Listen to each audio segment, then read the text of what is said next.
Hi there, we will start the webinar in a few seconds. We're just waiting for people to come into the stream.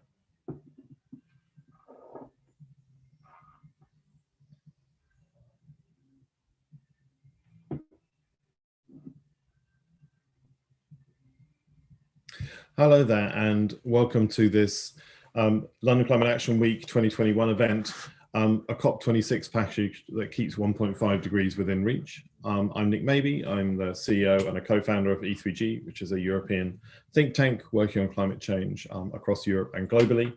I'll be moderating this event, which wraps up a really exciting set of discussions around COP26 in this week's London Climate Action Week.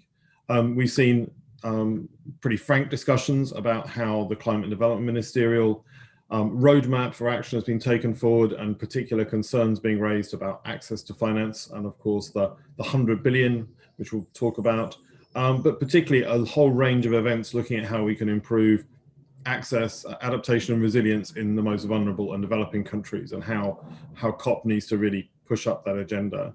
We've had some brilliant discussions about the benefits of moving to renewable energy systems and away from coal and gas, particularly in Africa and Southeast Asia, but also the barriers to that in terms of building out green grids, accessing finance, and doing the kind of practical institutional change, and how the COP and the campaigns around COP could support that.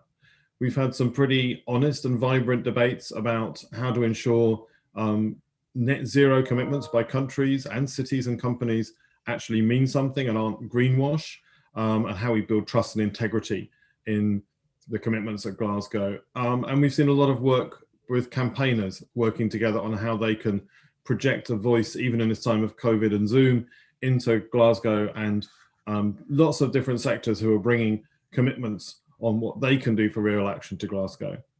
But to be honest, an honest take on the state of debate around COP26 among the tens of thousands of attendees at London Climate Action Week has been that there's still, to be honest, a widespread confusion about what COP26 is for and what it's trying to achieve. There are very widespread concerns that the interests of the poorest and most vulnerable countries are being sidelined, given the big geopolitics, particularly between the US and China, around the COP. And there are also worries that the fabled green recovery that the world was promised last year and into this year is only happening in a few places, especially Europe and the US, and is not reaching out to all countries and giving them the confidence that targets they commit to in Glasgow can be taken forward economically. So this session is an opportunity to look at these issues and set an agenda in the last few months before Glasgow of what it really needs to do to keep 1.5 within reach and how we do that. Our format is very straightforward. We're going to have two interventions from key civil society representatives. Firstly, from Amanda Cozy-Mukwashi, who's the CEO of Christian Aid here in the UK. And secondly, from Renato Constantino, who's the director of the Institute for Climate and Sustainable Cities in the Philippines, and a key advisor to major developing country groups, particularly the V20 group of vulnerable countries, who's a critical player in the climate negotiations. They're both going to give 5 to 6 minute introductions to what they think needs to be done at COP and how we do that. Then we're going to take some questions and answers. And then we're going to have a short keynote speech by the COP President Designate, Alok Sharma. And after that, we'll have another round of reactions from our panelists to what the COP President said, and then we'll close the webinar. So without any further ado, I'd like to hand over to Amanda to give her first remarks.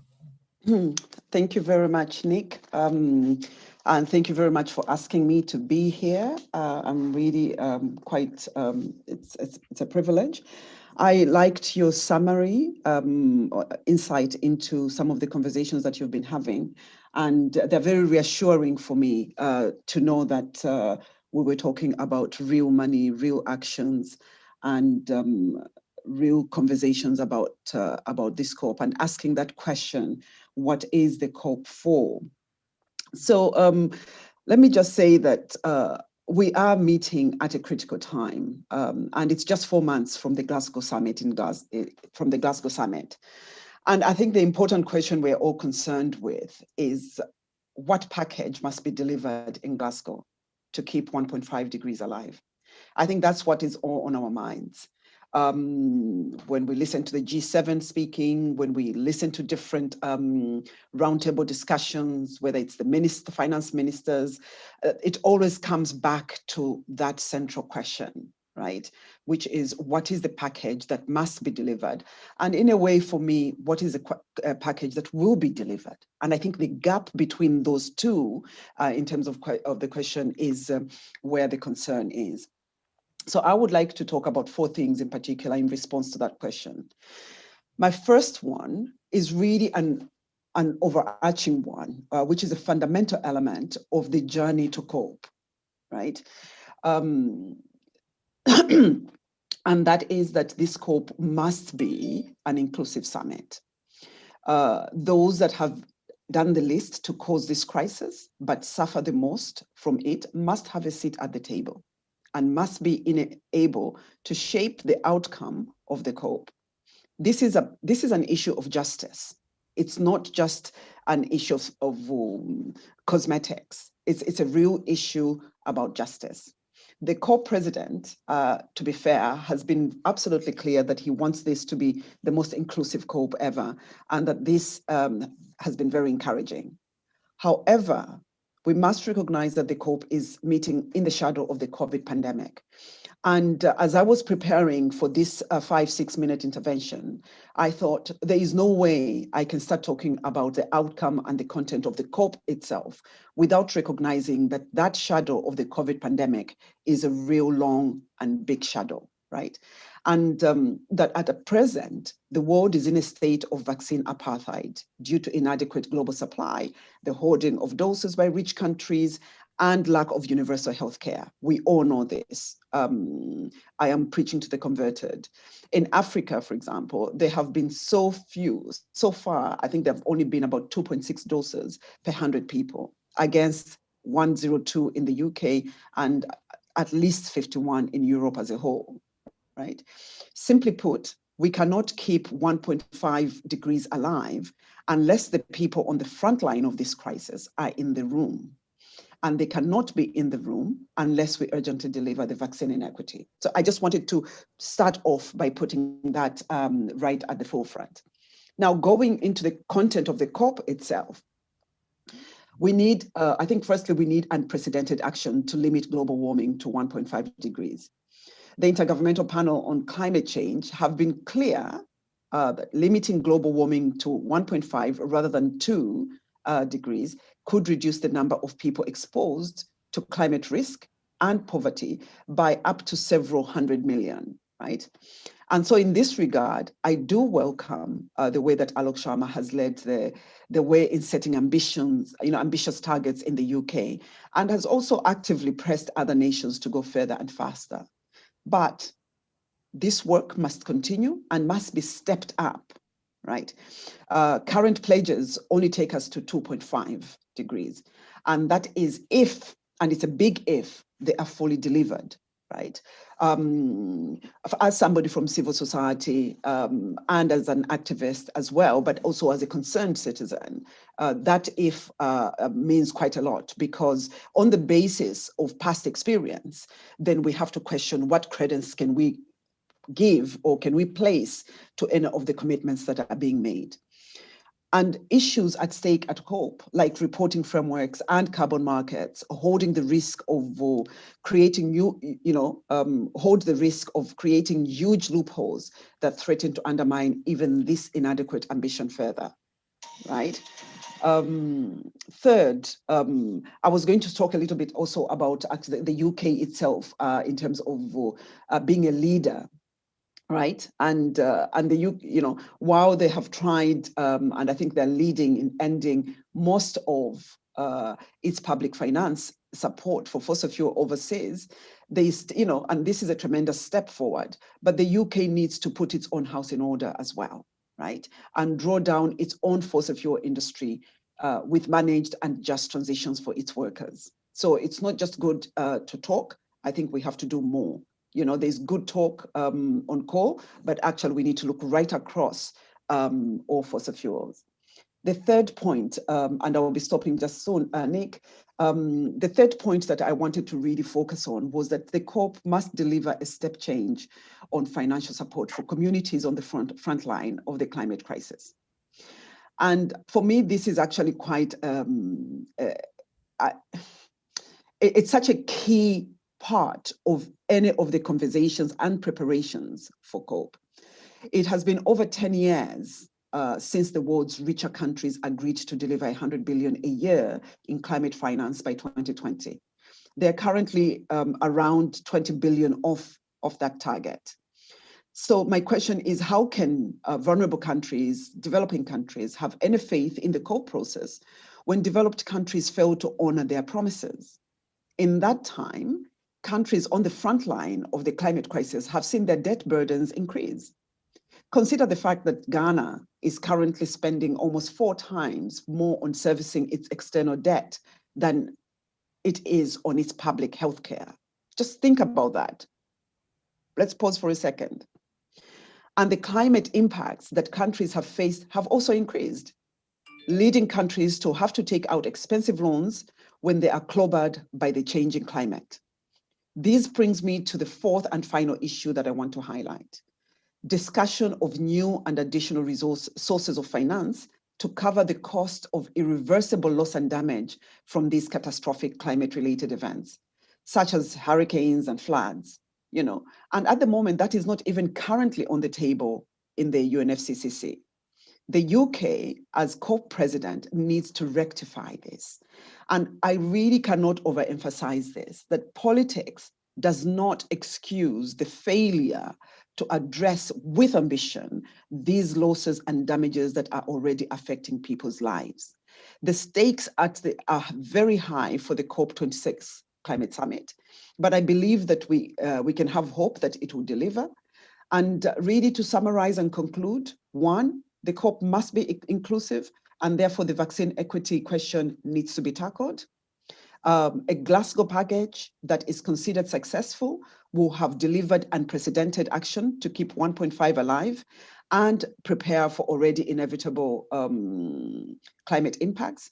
And lastly, it will also bring a step change in finance that really delivers the justice that people on the front line of the crisis deserve. Let me stop there for now, Nick, and then I can come back if there are any questions.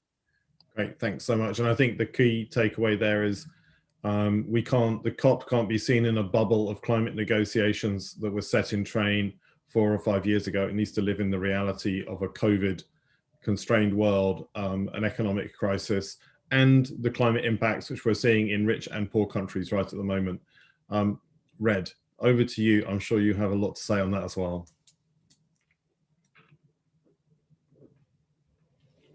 You're on mute, Red. Okay, good. Yeah, thank you, Nick. Thank you for having me. I'll just dive straight in. The event flyer actually states, quote, 2021 is not a single year, but the starting gun of a decisive decade that will determine how we live, where we live, and if we live. That's a year late. The starting gun was 2020.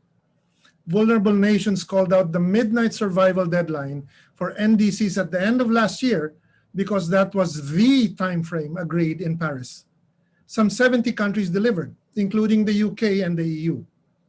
However, as vulnerable countries were fighting to uphold Paris and deliver in 2020, the UK was communicating countries should not hurry to meet the midnight deadline. Now, where exactly are we? The US is playing catch up, but only a handful of countries have come through. Not only did the strategy to wait clearly fail, but the COP presidency has effectively undermined the Paris Agreement by not exhorting all countries to stick to agreed timeframes. Weeks away from COP26, most countries haven't updated their NDCs. Unless they're supported by strong action in this decade, 2050 strategies do not help keep 1.5 degrees of warming at bay. That's why 2030 is the new 2050. COP26 must mandate new ambition-raising platforms and timeframes to encourage countries to do more before 2025, when the next already mandated timeframe comes due. If we wait for 2025 and then see the same dismal result as in 2020, we are literally cooked. Then there's also the F word, finance, which is not just about CBDR. It's about pragmatism and establishing confidence in international cooperation. We look at vulnerable countries and we expect Paris compliance. This is normal. Everyone must act together to implement Paris. However, we expect developing countries to upgrade the ambition of their 2015 NDCs, which they have been struggling to deliver, yet the climate finance house is in chaos. We know the missing 20 billion is largely due to the US climate finance default, but it's also a collective commitment of all developed countries to deliver. We are weeks from the COP, and the missing money has become like a joke, except it's not funny. Default on climate finance now is like an incantation to summon the worst Kyoto politics from the 1990s. If you wait till the COP to announce how the gaping near 50 billion gap in climate finance will be plugged, COP26 will end up like Copenhagen. The G7 failed, but the G20 is meeting in the next weeks. Please, Mr. Sharma, an emphatic plea to your presidency. Put out a clear statement on how individual countries will lift their finance to plug the gap or face failure in Glasgow. Please note, outside of the $100 billion level, mustard finance is still not fit for purpose. There is almost no funding for adaptation. Here's an easy fix. Announce the allocation of 50% of international public climate finance to adaptation. It's time we go beyond the $100 billion, which, spread over more than 100 developing countries, is not enough to finance a transition or build resilience. Far stronger efforts are needed to reform finance and leverage new opportunities. Multilateral development banks must stop funding fossil fuels. Colleagues, why do we expect developing countries to push for more ambition when regional and global development banks are still trying to sell them new fossil projects while disdaining renewable energy? COP26 is also a prime opportunity for genuinely new fund streams, the carbon markets. The levy on transactions is also a new potential source for adaptation. Vulnerable countries are calling for at least 5% proceeds from the carbon markets. Let's make this happen. And finally, as Amanda had pointed to, loss and damage. Let's be clear, there is zero finance for loss and damage internationally right now. But vulnerable countries are paying for loss and damage constantly. Each time a community is struck and incurs material damage, the repairs are paid for from the public treasury of the affected country, or they are paid for by the poor communities hit, or they are not paid for at all and the poor lose everything. Yet again, it is such a monstrous cycle. Action on loss and damage finance needs to be at the center of Glasgow. Loss and damage must be stamped on the agenda of COP26 in the name of common prosperity, in the name of climate justice. We expect the COP president will make this happen and build the diplomatic alliances that will deliver a common good future for our planet and for the poor and for the vulnerable. Thanks, Nick. Great, and I will move to questions and answers. I've got people can write them in. We've got the first questions and answers. Coming back to both of you, and perhaps starting with Amanda first, this issue of, we are in a COVID year, we're looking at recovery, we're seeing large amounts of money potentially through special drawing rights and others. This is a G20 issue, the G20 governments. What are you expecting out of the G20? Finance ministers are meeting soon in July. because at the moment there's been a lot of focus on the G7, but the G20 need to step up on mitigation and finance. So what would you like to see from those? Either Red, do you want to take that first, and perhaps Amanda, what do the responsibility of the broader set of countries out there? I think, Nick, the big question really is mobilizing finance, and we're talking about previous commitments, and we need to settle that because the commitments need to go higher as the impacts become greater. If we had mitigated well enough, and if developed countries had taken action sooner, then the issue of loss and damage will not be as acute, and the adaptation cost will not be as big.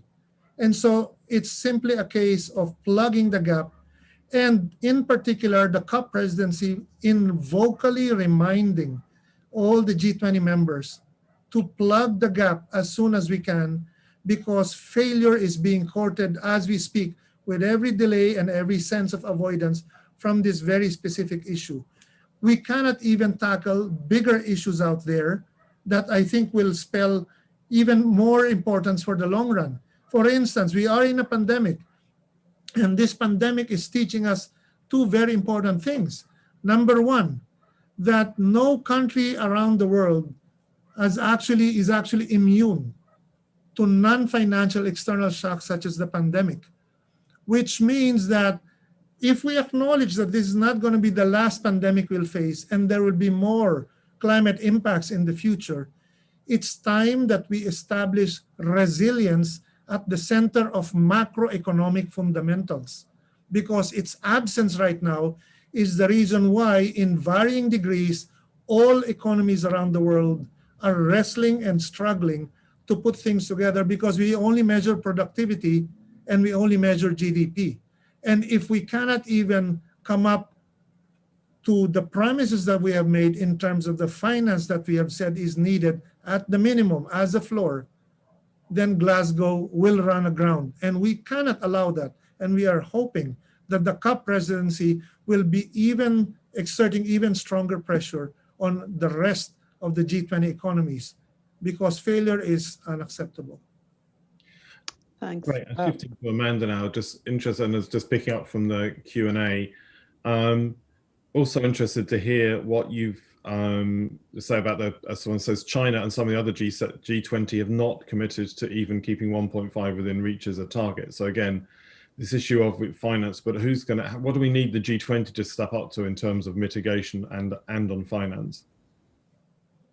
Thanks, Nick. I'll start with the earlier question that you asked, and I was glad that you actually asked two different questions. One was, what am I expecting? And then you sort of revise it and say, what should we be expecting?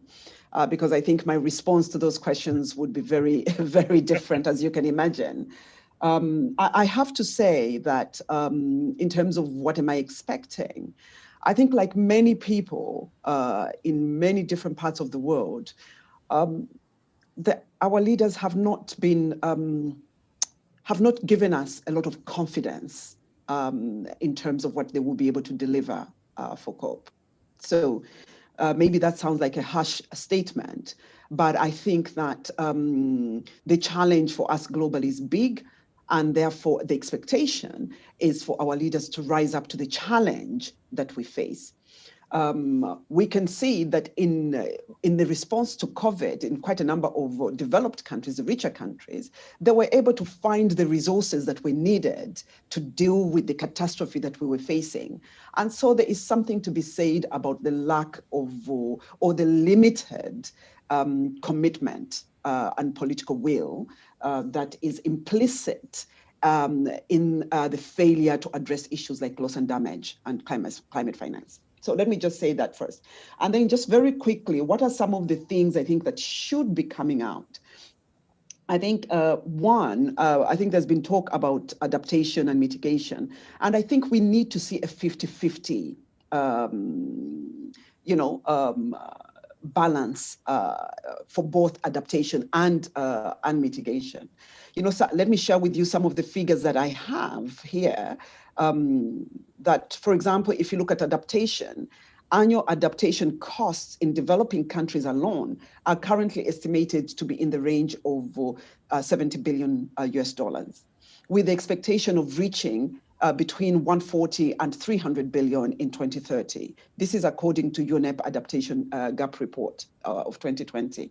And I could go on with those figures. So we expect at least a movement around that 50-50 on adaptation and mitigation. The second thing, I won't belabor the point, we need to address the issue of loss and damage, right? And then the last thing that I want to talk about, because Red talked about meeting the 100 billion as a minimum, but one of the things that really concerns me is that vulnerable countries, developing countries, need the fiscal space. They need to have the fiscal latitude to be able to address not just the climate-related issues, but the COVID, in the context of the COVID pandemic. And so the fact that, the G7 did not address the issue of a comprehensive debt relief, I think it's something that has to go into the G20, right?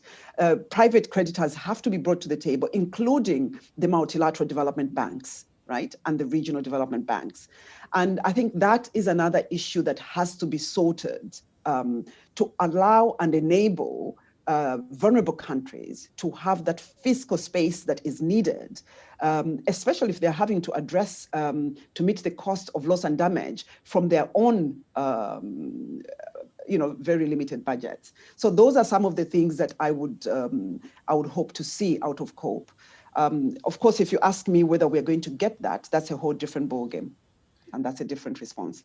Brilliant, thanks so much. Alok Sharma, COP President Designate, has just arrived on the call, or he was a second ago. So I'm going to pass the floor. Hi there, good to see you again. To Alok. Just to say, in terms of the conversation we've had so far, I think you wouldn't be surprised that obviously the broader context of COVID, vaccinations and fiscal space and debt was kind of quite a large part of what we need, which of course leads to why the 100 billion and broader discussions of financing for adaptation and loss and damage are so critical, because they come on top of those issues which are already hitting developing country economies. But I think the overall piece, and this is also from discussions we've had across London Climate Action Week, is a sense that leaders aren't rising to the moment this year, the moment of COVID, but also the moment of climate. And the question is, how can everybody come together and make that kind of bridge the gap between what is necessary and what looks like it's going to be possible by the time of Glasgow, which I know is something you think about every day. So I'm going to pass over to you. Thanks very much for coming, and Mr. Sharma, I hear your comments. Great, Nick. Thank you so much for that. And I've got a speech which I hope will cover some of the points that you have raised.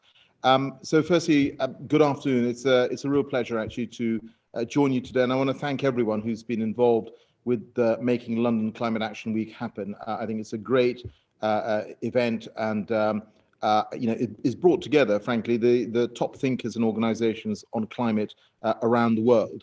Now, I've seen some great announcements. I'm sitting here actually in the City of London at the moment, and we've seen at the Climate Week the launch of the Net Zero Lawyers Alliance.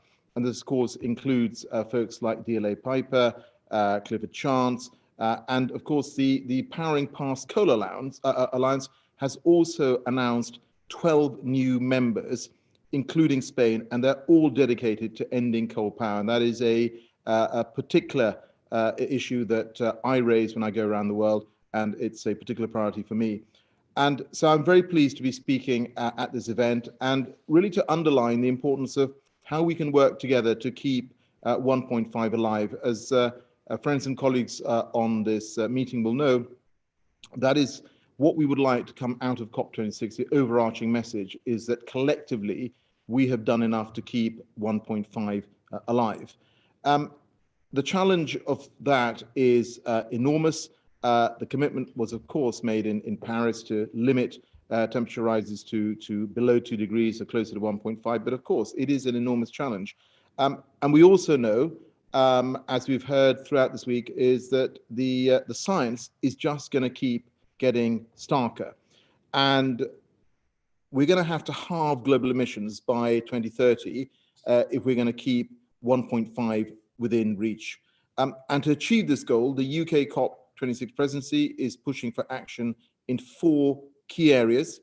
First, we want the world on a path to driving down emissions until they reach net zero by the middle of this century. And therefore, as I go around the world, as I speak to countries virtually, I'm urging all countries to make net zero commitments. And of course, there's short-term emission reduction targets, there's nationally determined contributions as well to take them there. And we are pushing for action in key areas like clean energy, clean transport, halting deforestation. And of course, that very much includes by supporting the clean energy transition in developing countries through our COP26 Energy Transition Council. As I said, when I've been going around a range of developing countries, particularly those who are going to have significantly increased energy needs, the message I always give is that please, let's work together to get a clean energy transition working for you. And as I've said many, many times, I think if we're going to keep 1.5 alive, then this must be the COP that actually consigns coal power to history. And as I said, this is one of my personal priorities. We also want this to be the COP that calls time on polluting vehicles. And we're working with governments around the world as part of our Zero Emissions Vehicles Transition Council to ensure that that happens. And we also want this to be the COP that tackles deforestation by making sustainable production pay. And again, we are working closely with partners around the world on the FACT dialogues. And overall, I think we have seen some progress. I mean, when we took on the COP26 presidency back end of 2019, less than 30%, I think around 26% of the world economy, countries representing the world economy, were covered by a net zero target. We now have 70% of the global economy covered by a net zero target. I obviously listened to the previous speaker about the G7. I mean, it is worth pointing out that the entire G7 now has a net zero target, and of course, also 2030 emissions reduction targets to take them there. And colleagues will know that at the G7, countries committed to end international coal financing and to transition away from dirty coal domestically. This was obviously set out in the leaders' communique, but again, this was something that colleagues worked on. I co-chaired the Climate and Environment Ministers meeting, and these were commitments that came out of those constructive discussions. And from a UK perspective as well, of course, we have now confirmed that we are going to be phasing out coal power in our electricity mix by 2024. We've already gone from around 40% of electricity being generated by coal in 2012 to less than 2% now, but it is going to go to zero by 2024. But of course, I completely acknowledge there is much, much further to go, and we have a few short months left to COP. And attention now turns to the G20 after the G7, and of course, its meetings in July. And I'm urging the G20 group to step up and make strong commitments, the commitments that actually the world needs. We're going to be working closely, we are working closely with our friends in Italy as our, obviously, COP26 partners, but also holding the presidency of the G20 to make progress with G20 nations. Our second goal is to protect people and nature from the effects of our changing climate. And again, this is a particular priority for me. I mean, colleagues will know that I was born in India. I served for a period of time as International Development Secretary in the UK government. And I've been deeply moved by talking to communities, visiting communities around the world who are suffering the effects of climate change. They're on the front line. And quite frankly, these were not communities that have contributed largely to the problems that we all face collectively. And I'm really determined that COP26 will deliver for the most climate vulnerable. And of course, we want to raise the political status of adaptation, to encourage and support countries to take action, and to increase the finance available for adaptation. I know this has been a particular issue. I have made it very clear that we cannot have adaptation seen as the poor cousin of mitigation. We have to fix this. We're also taking action on loss and damage. We launched the Adaptation Action Coalition, coming out of the call to action that we had in 2019 at the UN General Assembly. And this is an opportunity for countries to share and indeed scale solutions. And we are asking every country to arrive in Glasgow having set out their adaptation priorities. And we are determined, we're absolutely determined to get the Santiago network up and running so we can connect climate vulnerable countries to the assistance that they need. Our third goal, and Nick, you mentioned this in your introduction, is to get finance flowing to climate action. And of course, I'm talking about not just the public finance, but also the private finance. And this is absolutely vital. Frankly, without finance, the task ahead for all of us is going to be near impossible. And so I say again that developed countries must deliver that $100 billion a year that they've promised to support developing countries to respond to the climate crisis. And I have to tell you that the frustration that I hear from leaders and ministers in developing countries that these funds still remain uncertain is absolutely palpable. And frankly, it's entirely understandable as well. And I've always been clear that that $100 billion is very much a matter of trust, is a totemic figure, and delivering this is a priority for our COP presidency and of course for the work that we are doing through the G7. Now, you will know coming out of the leaders' communique and indeed coming out of the work that we did with the climate and environment ministers, every G7 nation has committed to increase finance to meet the $100 billion target, including boosting funds to protect people and nature from the effects of climate change. You'll have seen that Germany and Canada and Japan have all put new money on the table following the G7 summit, which together amounts to billions of dollars a year. But I completely acknowledge we have further to go. So ahead of COP26, we're going to need all developed countries to make ambitious finance commitments for the next 5 years. It's something I press with ministers literally on a daily basis. And we also need to increase the sums that go to adaptation. And we need to provide developing countries with confidence and clarity by publishing a clear plan for how, together, we're going to deliver that $100 billion a year between now and 2025. And there are opportunities, of course, for donors to step up at meetings of the G20 ministers in Italy in July, as well as at the UN General Assembly in September. And again, I think this issue has come up, and I acknowledge that we also need to deal with issues such as access to finance and debt, absolutely vital. You'll know that in March, I brought together ministers from 50 governments and multilateral institutions to address these issues. And we are focused on delivering on the commitments that were made at that meeting, including the work we're doing with Fiji and others. Our fourth and final goal is, of course, working together collaboratively and encouraging that cooperation across borders and across society to keep the 1.5 degree target in reach. And this means building consensus amongst governments so that the negotiations in Glasgow are a success. And we will need to agree together how we're going to meet the scale of the climate challenge. And we're going to need to resolve those outstanding parts of the Paris rulebook. Now, in these last few months ahead of COP, this is going to be a particular focus for me. And you will know that we're bringing together a representative group of ministers from governments around the world at the end of July in London to find a way forward on some of these most complex issues that have been outstanding for 6 years. And we need to do that. Obviously, we need to get that homework done before we meet in Glasgow in November. In terms of the COP event itself, I have always said that I am committed to an in-person COP. And these are calls that I've heard from countries around the world. Literally every country I go to, there is a very clear desire for this to be a physical meeting. And earlier this week, the UK, we're working with the UN, we launched our offer to vaccinate all COP26 accredited delegates who would not otherwise be able to get hold of vaccines. The registration portal is now open.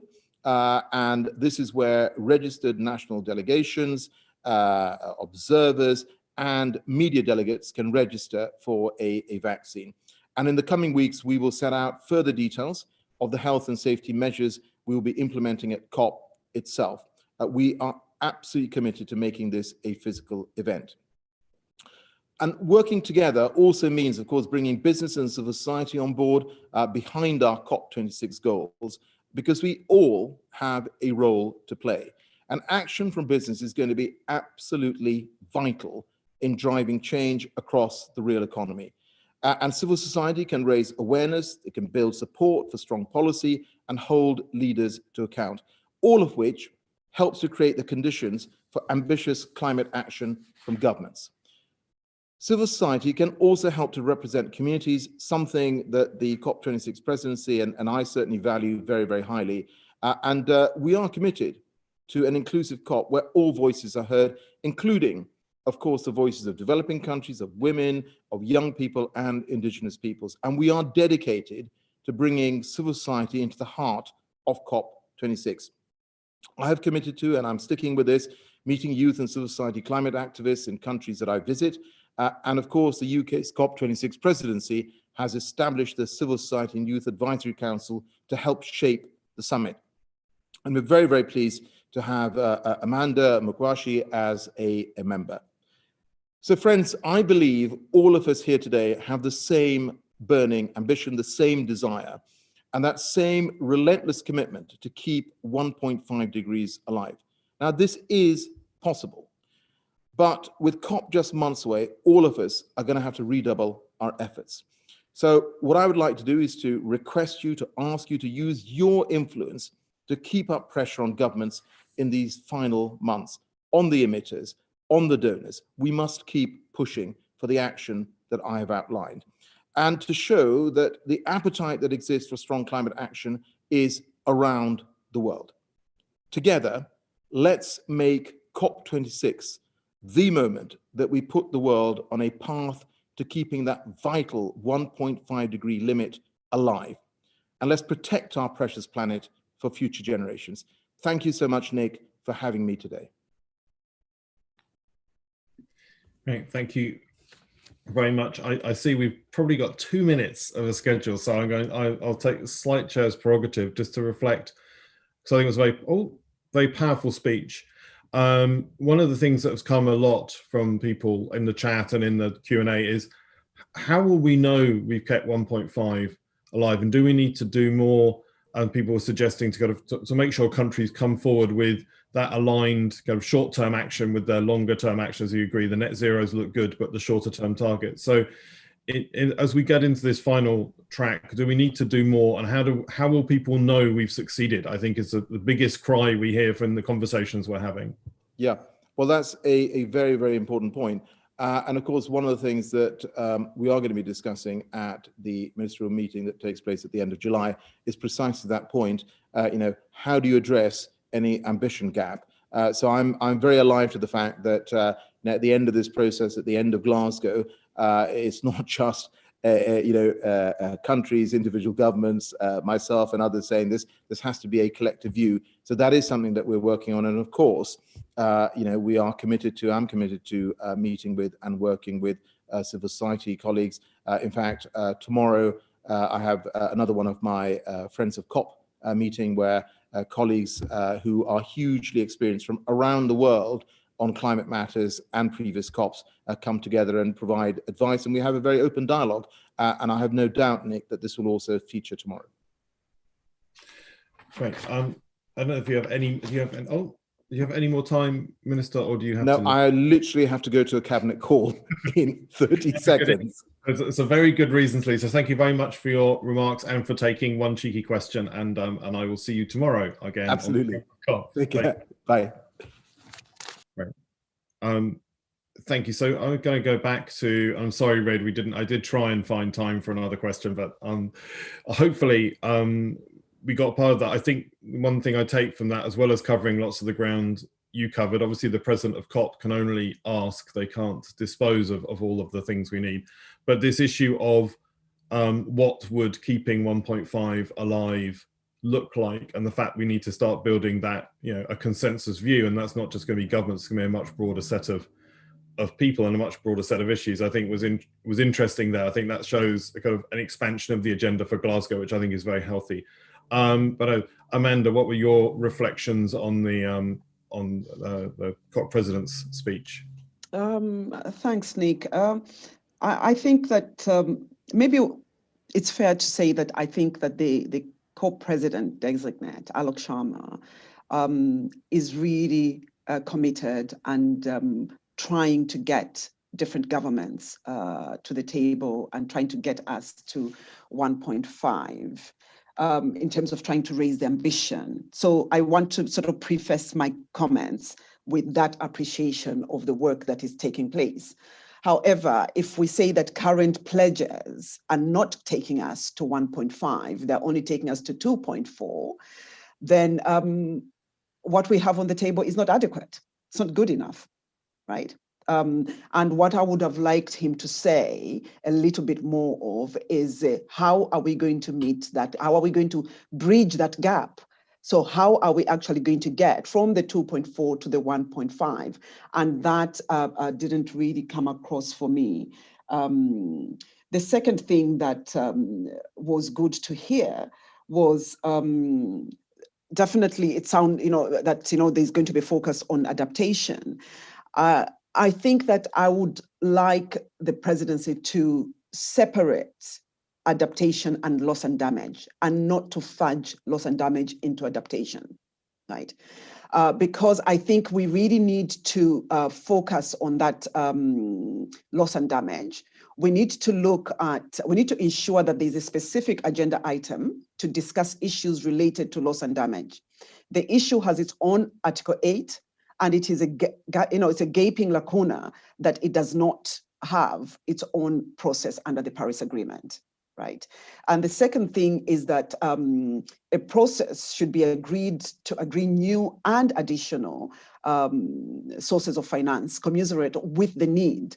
So the fact that, when we talk about it, we are talking about it only when we talk about adaptation, I think is a little bit problematic, and we probably need to address that.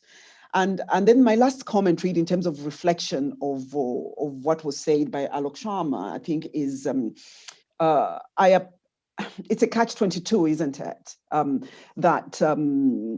This particular COP is happening in the shadow of the pandemic. That really you cannot separate the climate crisis, COVID pandemic, and the issue of finance. They are so intertwined that the response to ensuring an inclusive COP is to vaccinate the attendees.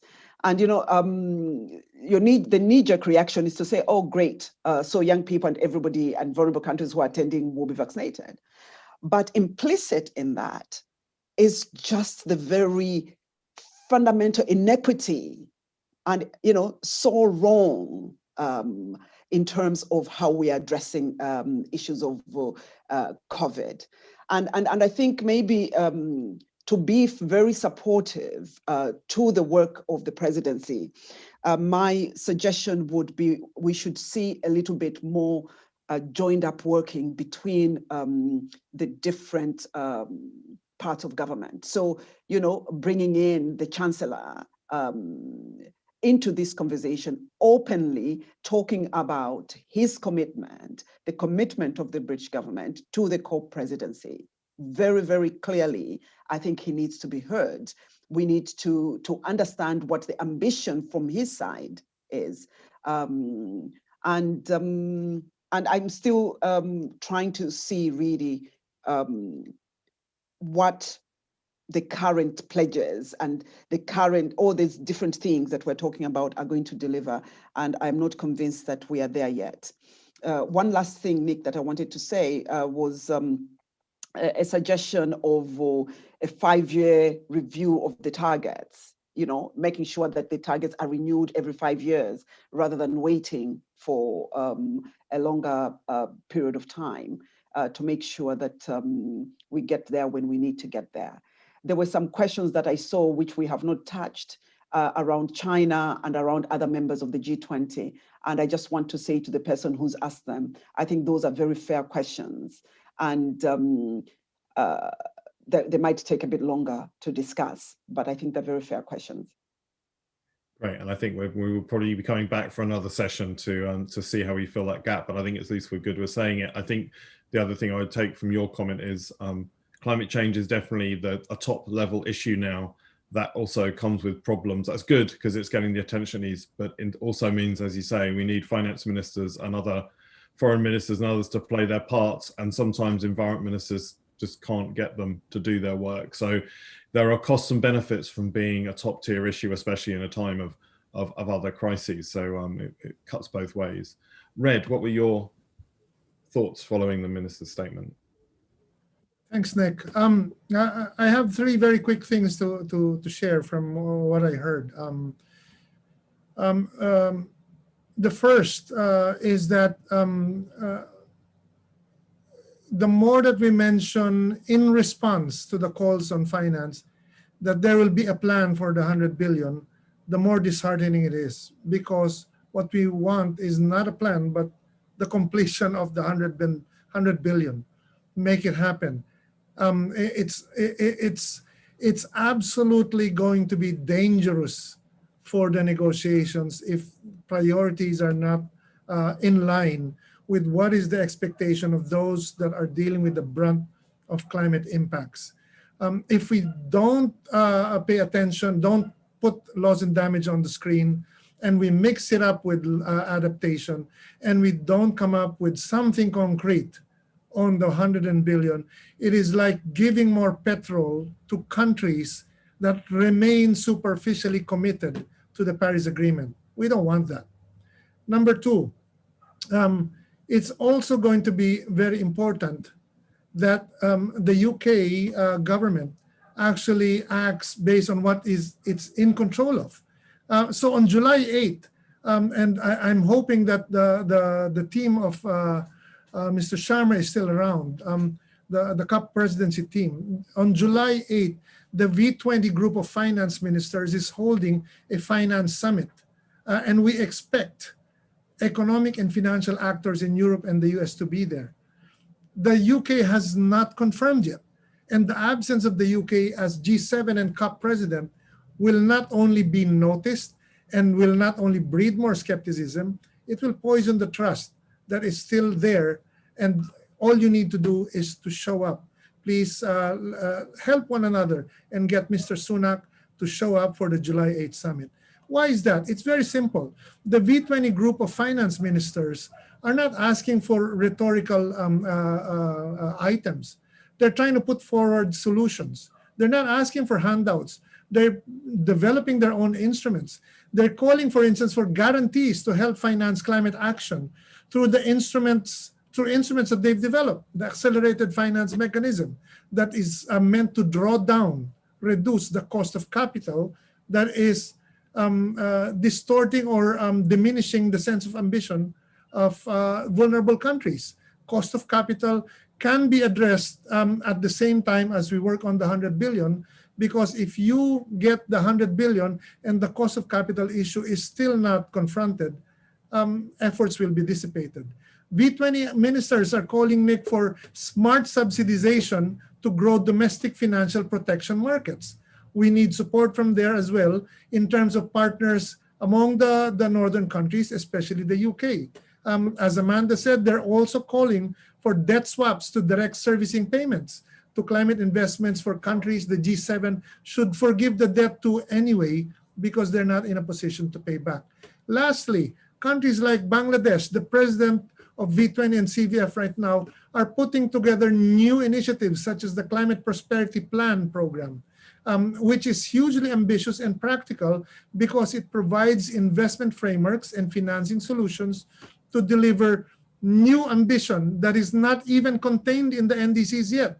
If successful, higher ambition NDCs would become automatic. And so, Bangladesh is now, after the NDC, its NDC was submitted, it's now looking at up to 4 gigawatts of wind giga array that is linked to a large green belt of mangrove, the first hybrid renewable energy adaptation project. Imagine if we can get support in terms of investment and in terms of know-how and technology and partnerships across countries like the UK. We can also unlock the power of capital markets.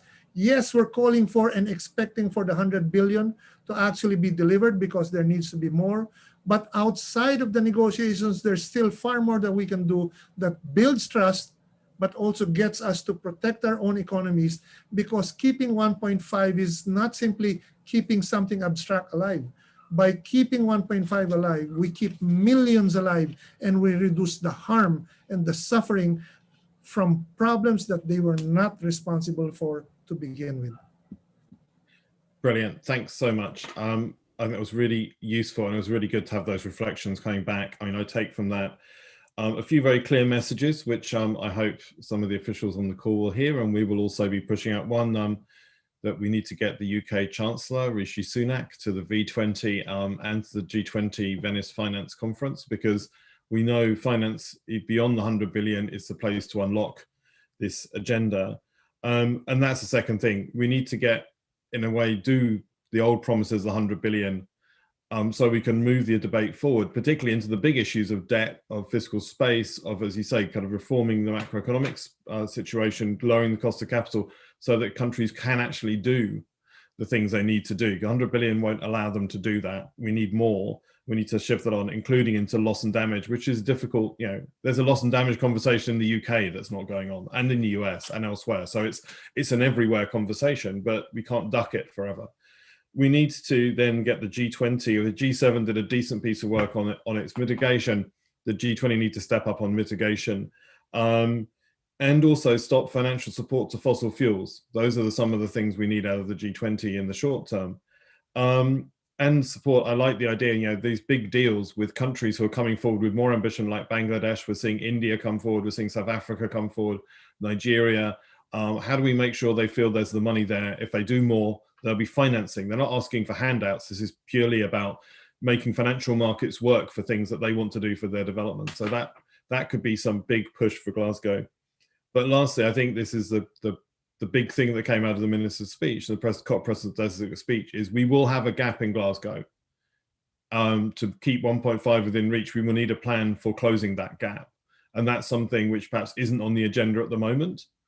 And ministers will talk about it in July, hopefully, at the new meeting the UK is holding. But that seems to be something we need to come back to talk about again. How would we close that gap to 1.5, both inside the UNFCCC and outside the UNFCCC? So perhaps that's our homework, which we should take away from this debate. Thank you so much, Amanda and Red, for your contributions to the COP President, Alok Sharma. Thank you for staying with us and for the questions. I'm sorry we couldn't get to all of them, but hopefully we touched on most of the themes. We will be coming back as E3G to host some other global events around this issue. But for now, from London Climate Action Week and from us,